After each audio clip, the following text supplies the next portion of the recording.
నిరసనోద్యమం కూడా ప్రజాస్వామ్యంలో సంప్రదింపుల ప్రక్రియ కిందకే వస్తుందా? నవతరం ఆందోళనలో నిజాయితీ ఉందా? ఆధిపత్య ధోరణి నుంచి అందరి మాట వినే స్థాయికి ఆర్ఎస్ఎస్ తనను తాను మార్చుకుంటోందా? జన్జీ ఉద్యమాన్ని జాతి వ్యతిరేక కార్యకలాపంగా ముద్ర వేయకూడదని చెప్పడం ద్వారా మోహన్ భగవత్ ఇస్తున్న సందేశం ఏంటి?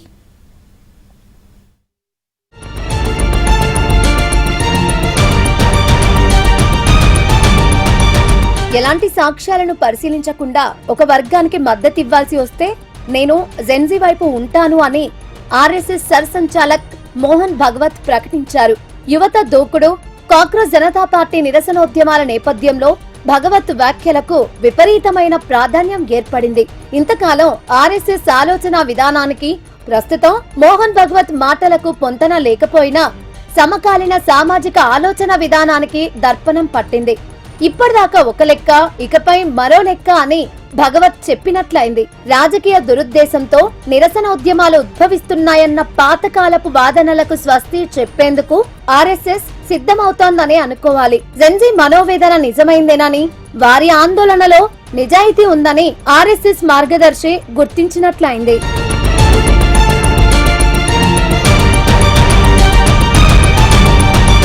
సంస్కరణలు కోరేందుకు విద్యార్థులకు హక్కు ఉందన్నారు.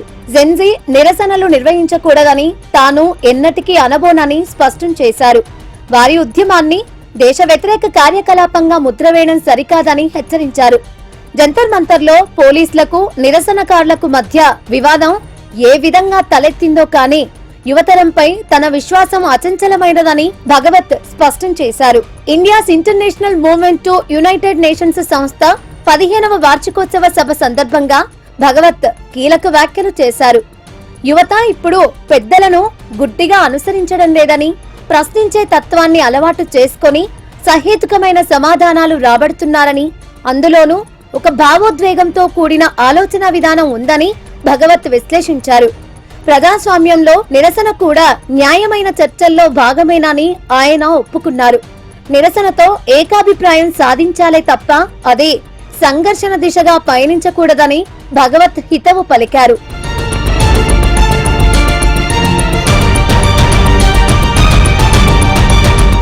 వార్ వన్ సైడ్ అన్న ఆలోచన నుంచి ఆర్ఎస్ఎస్ బయటకు వస్తోంది.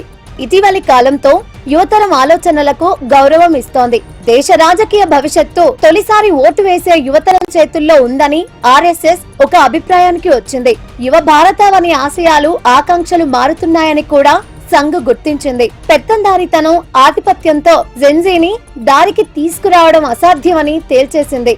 సంప్రదింపులు, పారదర్శక పాలన, భాగస్వామ్య అవకాశాల ద్వారా వారిని జనజీవన స్రవంతిలో భాగం చేయాలని ఆర్ఎస్ఎస్ విశ్వసిస్తోంది. నిక్కచ్చగా, నిజాయితీగా ఆలోచించే జెన్జీకి ఇప్పుడు బహుముఖ సమస్యల నుంచి బయటపడే మార్గం చూపించాలి.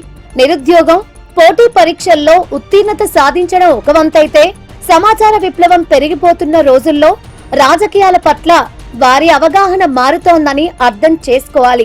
అలాగని అన్ని రకాల నిరసనలను ఆర్ఎస్ఎస్ ఆమోదించడం లేదు. సంప్రదింపులు తొలి ప్రాధాన్యం కావాలని, నిరసనలు అనివార్యమైతే అవి రాజ్యాంగ పద్ధతుల్లో ఉండాలని సంఘ్ అంటోంది.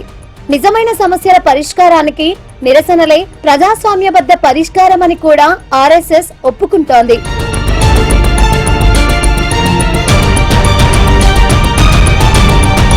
క్రమశిక్షణ ముఖ్యం, పెద్దల మాట వినడం అత్యావశ్యకమన్న ధోరణి నుంచి ఇప్పుడు ఆర్ఎస్ఎస్ బయటపడాల్సిన అనివార్యత ఏర్పడింది.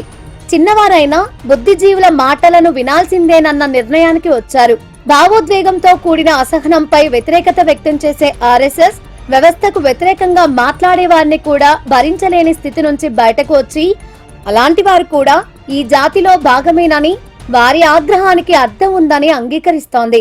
జెన్జీ अगर एजिटेशन कर रही है तो एंटी नेशनल तो है नहीं, अपने लोग है, अपनी नेक्स्ट जनरेशन है। जी सर, इस अपनेपन से डायलॉग का साथ मैंने बोला अपनापन चाहिए, संबंध चाहिए, वो हमारा संबंध है, उसका रिकॉग्निशन चाहिए, तब ये डायलॉग होता है।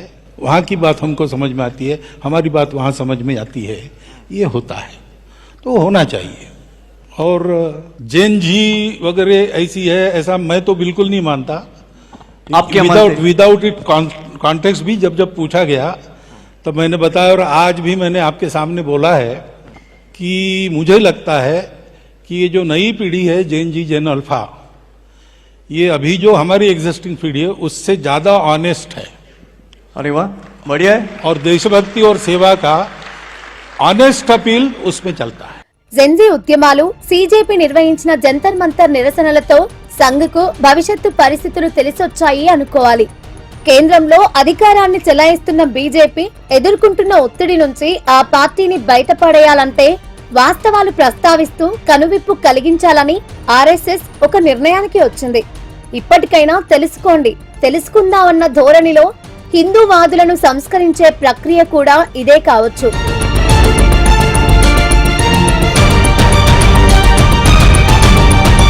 ఫైనల్ గా ఒక విషయం చెప్పాలి. యువత సమస్యల సృష్టికర్త మాత్రం కాదు. వారిని అర్థం చేసుకుంటే జాతి నిర్మాణంలో భాగం కావడం మాత్రం ఖాయం. మరోపక్క రిజర్వేషన్ల అనివార్యతను కూడా ఆర్ఎస్ఎస్ గుర్తించింది.